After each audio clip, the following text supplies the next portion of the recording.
Hello, I'm Simon Adebisi and welcome to highlights of the 2011 Formula SimRacing World Championship. Round 16 is the final round of the season, taking place in Brazil around the famous Interlagos circuit. Featuring very fast straights and tight corners, this track demands a compromising setup from the teams and allows for plenty of overtaking. Qualifying saw world champion Bono Huis completing a hat-trick with his third pole in a row ahead of the Mack Corp duo of Mikko Puumalainen and Dennis Hurl. Fredrik Nilsson qualified in fourth ahead of Jarkko Mäkkönen in fifth, and Yannick Lapchen set another impressive time to start from sixth on the grid. Martin Gosby achieved his best WC qualifying result in seventh ahead of Patrick de Wit in eighth, and Jon-Erik Saxon completed a good result for the Go Speed team, setting the ninth fastest time.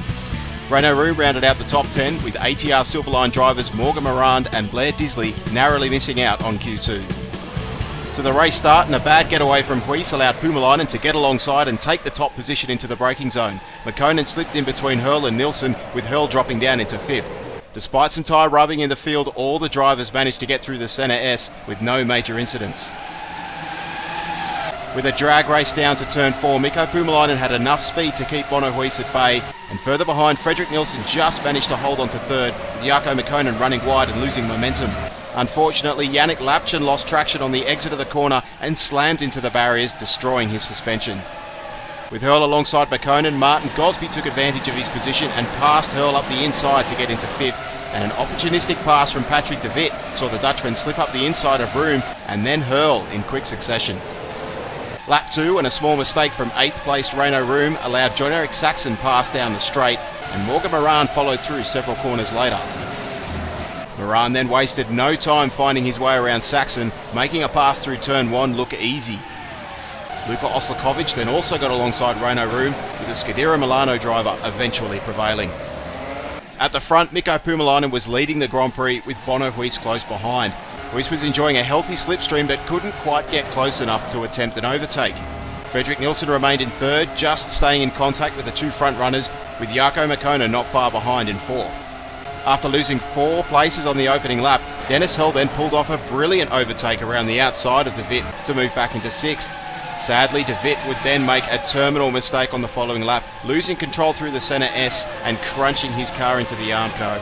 A bitter end to a disappointing season. Further behind, plenty of overtaking was occurring in the midfield. Luka Oslakovic managed to temporarily get in front of Jon-Erik Saxon, but the Slovenian driver lost the position on the following lap after a small mistake.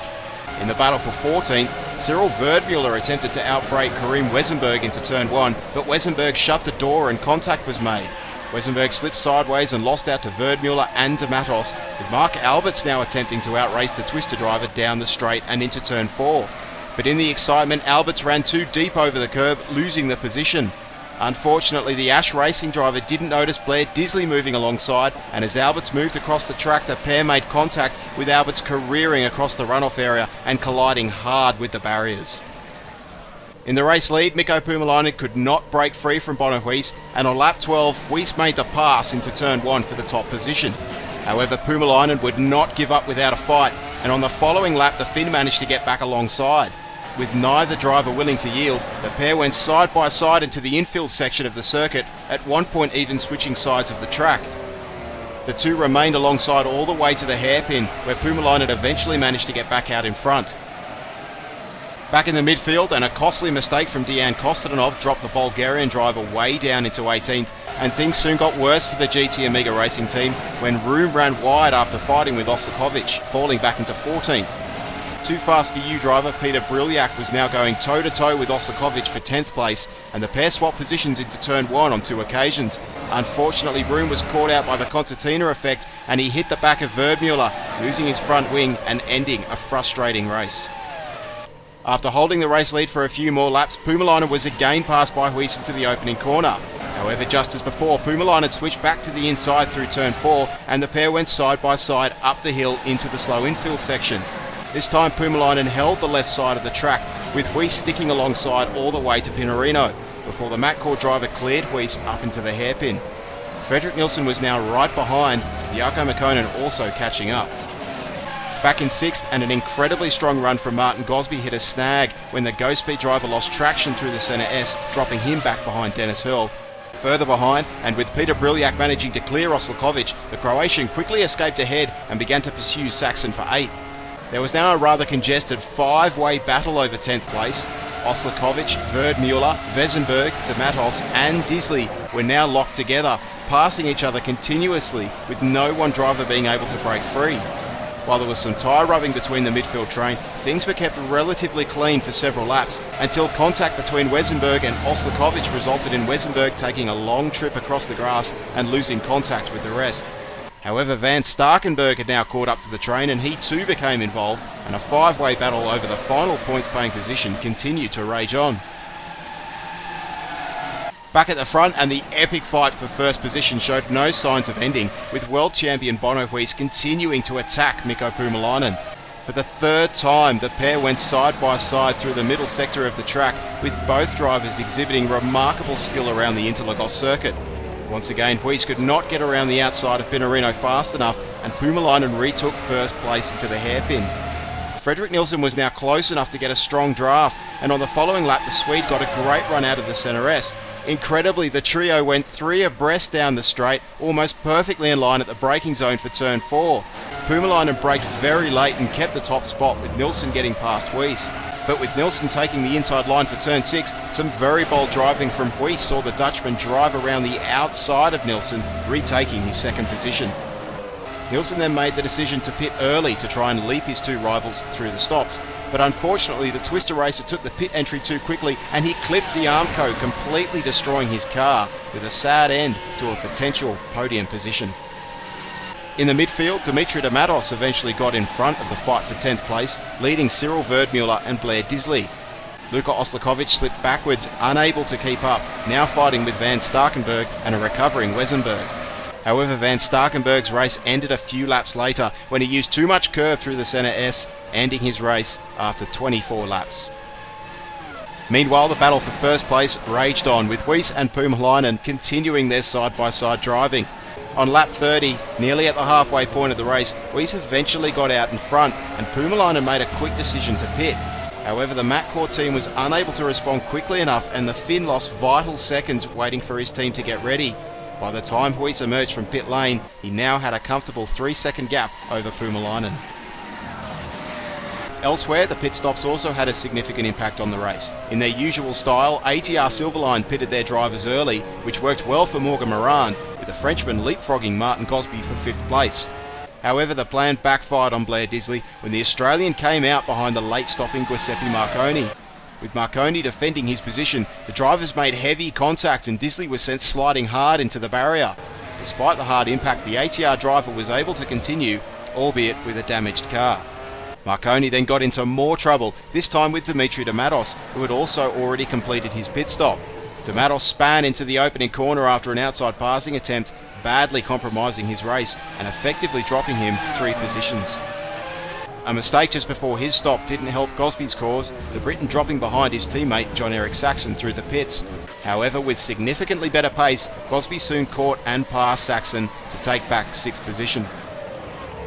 Ironically, while it was an accident in the pit entry that ended Nilsson's race, it was the pit exit that caught his teammate out, with Karim Wesenberg dropping his car through the pit exit lane, damaging the front of his Twister vehicle and prompting the Dutchman to retire.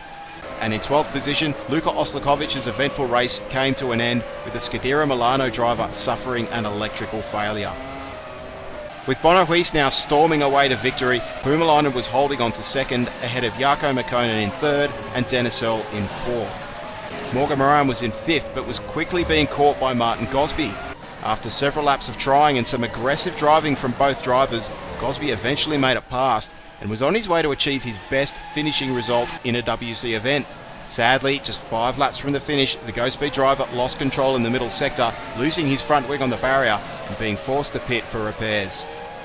Having won the World Championship and setting several incredible records in the 2011 season, Bono Huis claimed the Brazilian Grand Prix, taking his 14th win of the year. Mikko Puumalainen finished 7 seconds behind, securing 2nd place in the World Championship ahead of his fellow countryman Jarkko Mäkkönen in 3rd. The final podium fittingly representing the top 3 positions in the final 2011 driver standings. Dennis Earl finished in 4th, close behind Mäkkönen. Morgan Moran crossed the line in 5th, slightly off his usual pace. Jon-Erik Saxon completed his season with a 6th place finish, and Peter Brilliak finished only his 2nd WC appearance with an impressive 7th. Cyril Verdmuller achieved a good result for Ash Racing in 8th, Dejan Kostodanov held on for 9th place, and Dimitri Dematos finished 1 lap down in 10th place. So taking a look at the final driver standings, and Bono Huis completely dominated the season, taking 14 victories out of a possible 16. Mikko Puumalainen showed solid consistency to finish in 2nd place, improving on his 6th from last year. And Jarkko Mäkinen finished in 3rd, also showing a remarkable level of consistency. Fredrik Nilsson missed 3 rounds towards the end of the season, but still managed to claim an impressive 4th place. Artse Kirchhoff didn't compete after Hungary, but being only one of 3 drivers to claim a victory, the Dutchman was certainly one of the quickest in the field, finishing in 5th. Dennis Earl got stronger towards the season end, rocketing up the order to eventually finish tied on points for 5th, and Morgan Morand has clearly demonstrated his ability to mix it with the top of his class, winning the Japanese Grand Prix and claiming 7th place. Blair Disley also had a slow start to his season, but his consistency allowed him to reach 8th place this year. Another frustrating season for David Greco ended in 9th place, with the Italian leaving the league after just 8 starts, and Jon-Erik Saxon had a mixed season, with the Finn ultimately taking 10th place. The constructors were once again dominated by Precision Motorsports, the German outfit being the only team to score in every round.